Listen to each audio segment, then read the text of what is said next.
जय हिंद साथियों। इंकलाब जिंदाबाद। कल आपने देखा सारा नगर परिषद के अंदर तमाशा।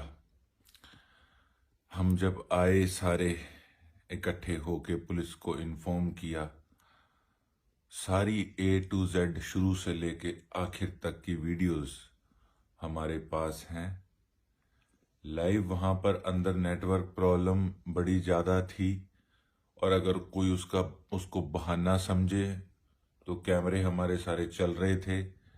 जो भी रिकॉर्डिंग्स हैं सारी पुलिस को दिखाएंगे A to Z। उसके बाद जो व्यक्ति के पास पैसे बरामद हुए हैं, अब वो इनोसेंट अपने आप में बन रहा है।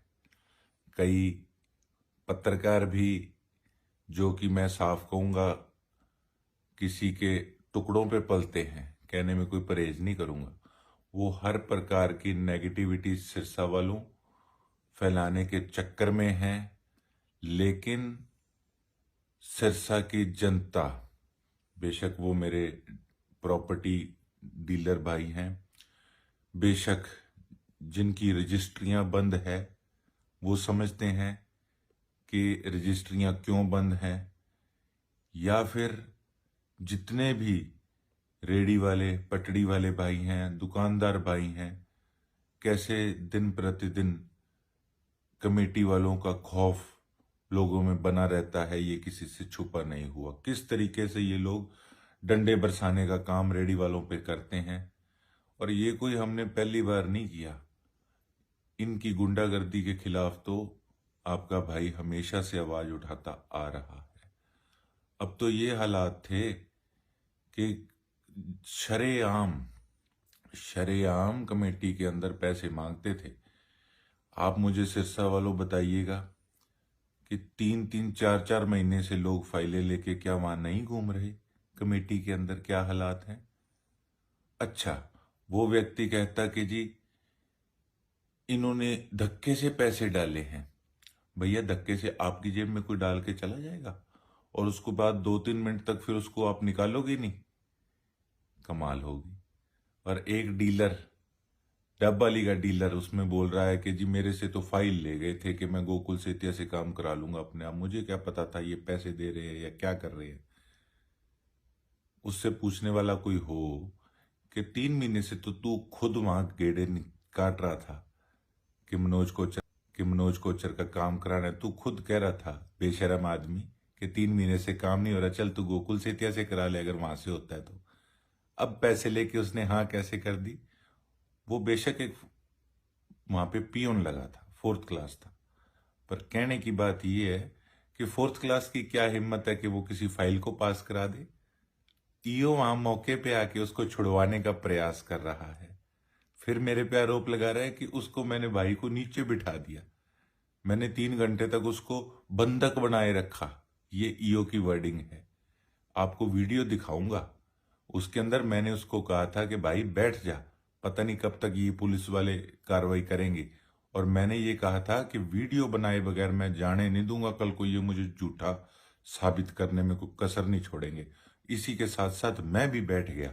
मैं कहा मैं धरने पे बैठूंगा जब तक कार्रवाई ढंग से नहीं होगी। और जो मेरे साथ जितने भाई थे, बेशक ये जो पकड़ा उसके पीछे एक मेरा भाई बैठा था, मेरे पीछे एक भाई मेरा बैठा था, सारे बैठ गए थे। कोई एक जने को तो मैंने कहा नहीं था बैठने के लिए।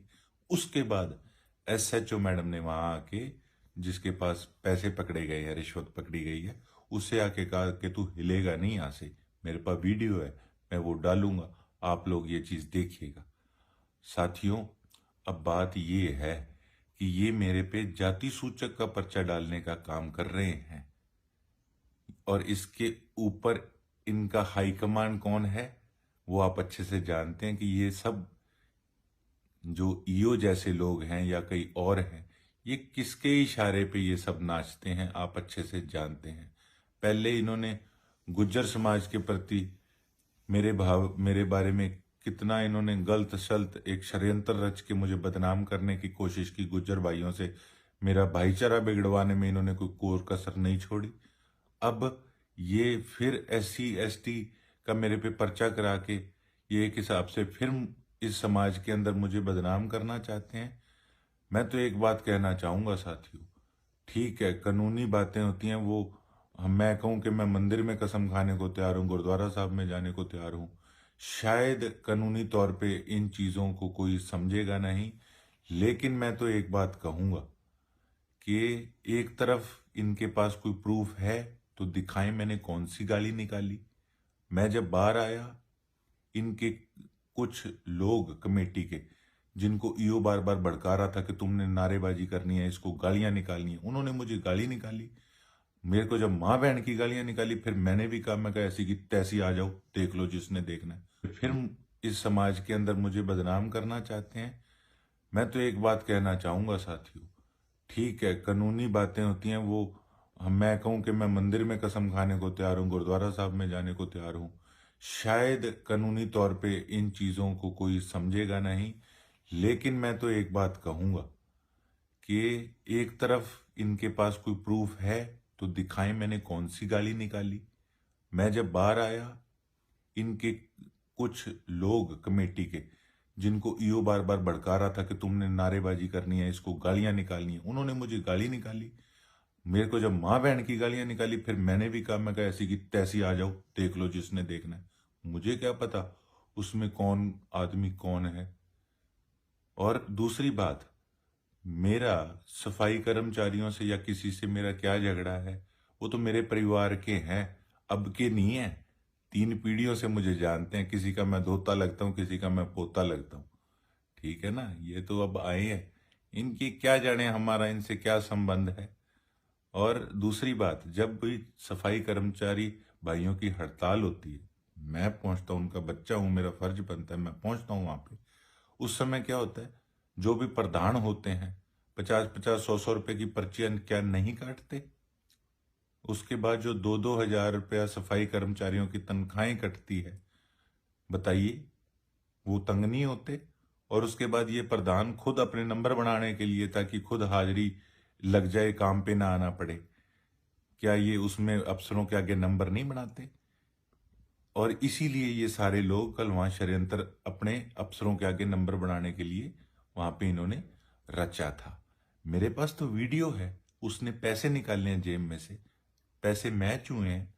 मैंने कोई गाली अगर किसी को निकाली है तो दिखाओ उसकी वीडियो कहाँ है। अगर मैंने किसी पे हाथ उठाया तो बताओ। अगर मैंने किसी को वहां पे बंधक बना के 3 घंटे बिठाया तो बताओ, पुलिस कर्मचारी साथ खड़े हैं। सरसा वासियों, मैंने अपना काम किया है। अब मैं उम्मीद करता हूं कि अकेला गुड जॉब करके आप फेसबुक पे नहीं सारोगे। ये सारे आपके बच्चे को दबाने में लगे हैं। ये मैं किसी एक जाति के लिए मैंने काम नहीं किया, ये समाज के लिए काम किया है मैंने तो उसमें एक बात और कही थी, वो किसी ने नहीं नोट की शायद। मैंने कहा जो बाहर कई दलाल बैठते हैं, उनमें से एक मोची अली गली का है, एक उनमें से फुटेला है। फिर वो मैंने नहीं बोला, वो वीडियो में नहीं दिखा इन लोगों को, कुछ नहीं है। ये अपने एक जो भ्रष्ट कर्मचारी है उसको बचाने का प्रयास कर रहे हैं। ये चाहते हैं कि जो रिश्वत का नंगा नाच, यहाँ पे भ्रष्टाचार का नंगा नाच कमेटी में शरेआम होता है, ये रुके ना, इनकी अच्छी दिहाड़ी बनती रहे, लोग भाड़ में जाएं, इनको किसी से कोई लेना देना नहीं है। और अब देखते हैं कि सरकार क्या ऐसे चोरों का साथ देती है। ये जो चोर मैंने कहा ना, ये जो ईओ जैसे वहां बचाने आए थे, मेरे पास वीडियो पड़ी है, वो बचाने आया है उसको। कमाल होगी, कोई दोषी पकड़ा गया, वो कहे तू ऐसा गंदा काम करता है मेरे ऑफिस में, वो उसको बचाने का प्रयास कर रहा है पुलिस प्रोटेक्शन के अंडर। मैंने उन लोगों को कहा है, ना कि सफाई कर्मचारियों को। ये तो ध्यान भटकाने वाली बात है, वो मेरे परिवार के हैं। जितना उन्होंने मेरा साथ दिया, इतना साथ मेरा और किसी ने नहीं दिया। और जब तक भ्रष्टाचार बंद नहीं होगा, तब तक हमारा गरीब समाज के अंदर ऊपर नहीं आ सकता। हम जो वर्ग दबा हुआ है उसको हम ऊपर उठाने का काम कोशिश कर रहे हैं। और वो कैसे होगा, जब भ्रष्टाचार बंद होगा। बहुत बहुत धन्यवाद। जय हिंद, जय भारत, इंकलाब जिंदाबाद।